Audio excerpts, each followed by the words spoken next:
What's up guys, it's your boy Zach here, and today we're doing a Banlist talk video. It's not like I'm going to react to the Banlist because I've already seen it, but I've found all the cards here that is basically on the Banlist. So, without further ado, let's get straight into this. So the biggest elephant in the room basically, Castira Risehard. We all saw it coming basically, that he would get hit on the Banlist and get banned. Banning a Risehard definitely slows down Castira fairly enough to basically still be a playable deck, just like Tier Elements.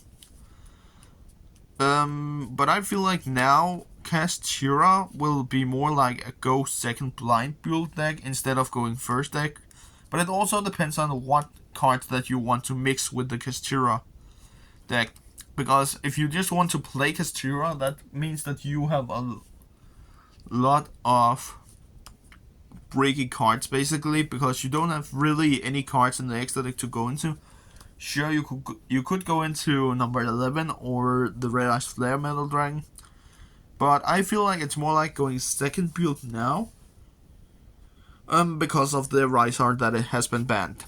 Banning a Risehard also opens up a lot of opportunities for other rogue decks, like, or not rogue decks, it's more like, right now,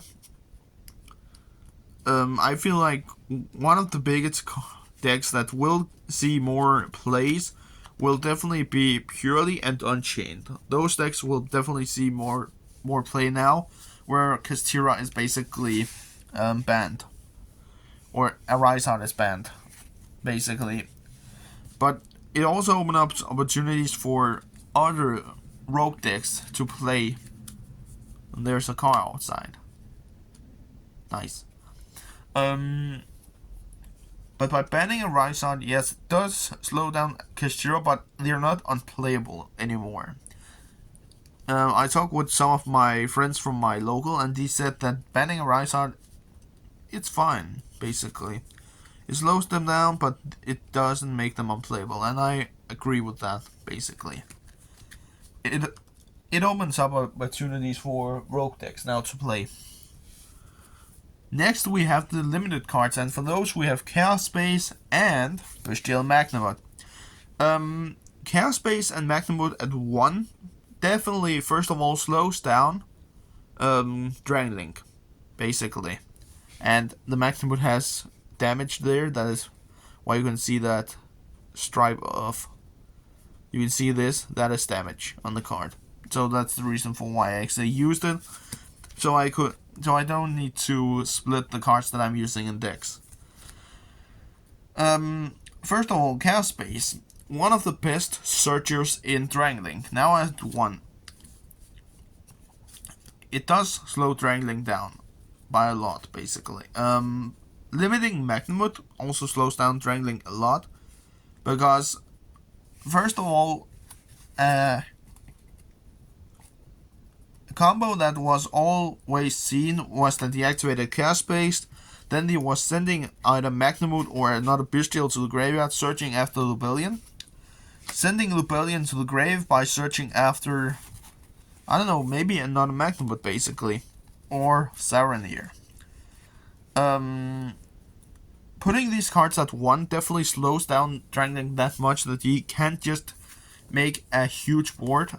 They are still good enough to play, yes, just like Castira, but I feel like that they won't see that much play anymore because of this. I don't know why, but I just have the feeling that they won't see that much play after this ban list. And I know before we continue, I am a little bit slow on the release of this video, of course, but let's just take it.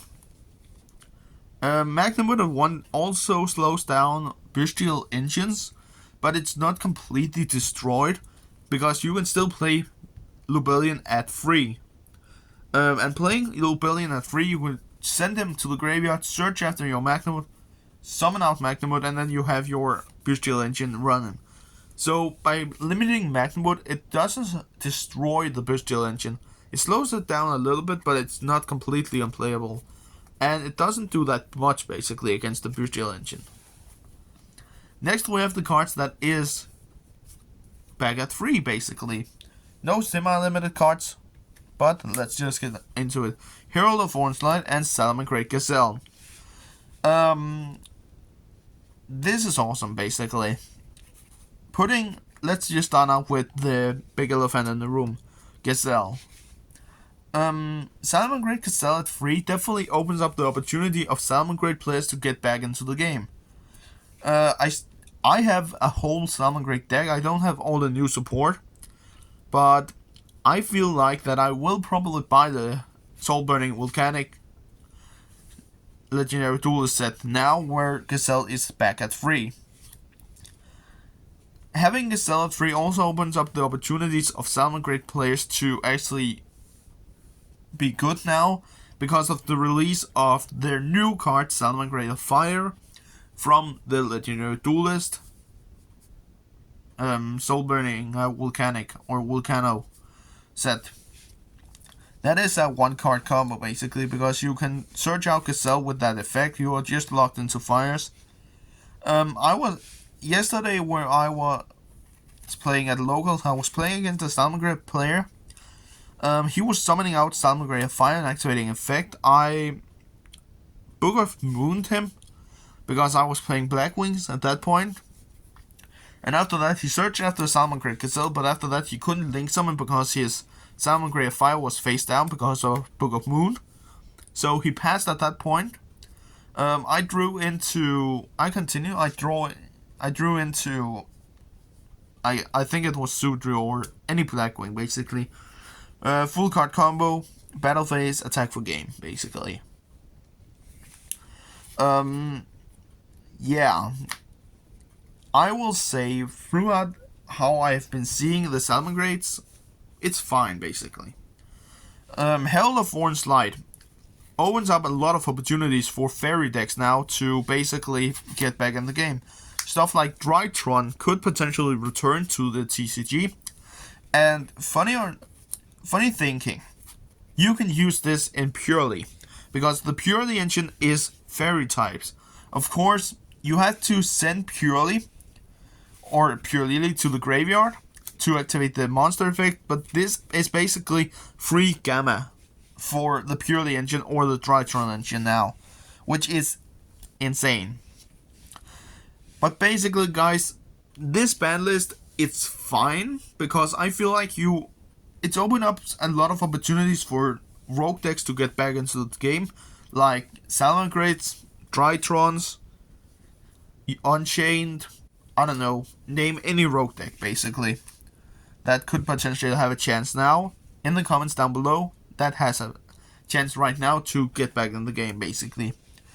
Something that I was thinking about, something funny, is that I also have some friends at my locals that was mad about Konami's decisions of only banning a Rizard and not doing anything else against the Runic engine and what's it called, some of the Noble Knights basically, because they did find it unfair to play against.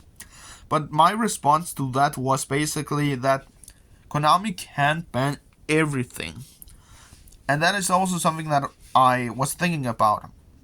Even though that Konami have banned a Rizard right now, there will always, and it doesn't matter if they ban or limit Runic Tip on the next ban list, there will always be cards.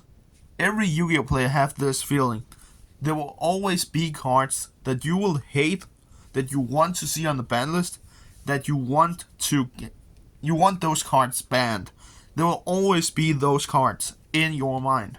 Because yes, now you have banned the Rizard, but next time you always have the thoughts, and now you need to ban Runic Fountain, you need to ban Runic Tip, you need to ban, I don't know, Scareclaw Castura, you need to ban Fenrir, you need to limit Fenrir.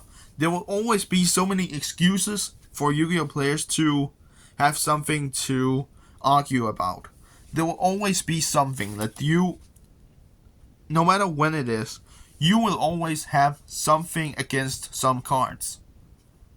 But that is just a lesson, guys. That is just something we have as Yu-Gi-Oh players. But yeah, guys, that was everything for this fairly long video, actually 10 minutes or something like that. Leave a like on the video, basically. If you aren't subscribed, consider it, because it's free and you will always change your mind. And then you will not miss out videos like this. But yeah, guys, it was everything for this video. I hope you enjoyed, and we'll see you next time. Peace out.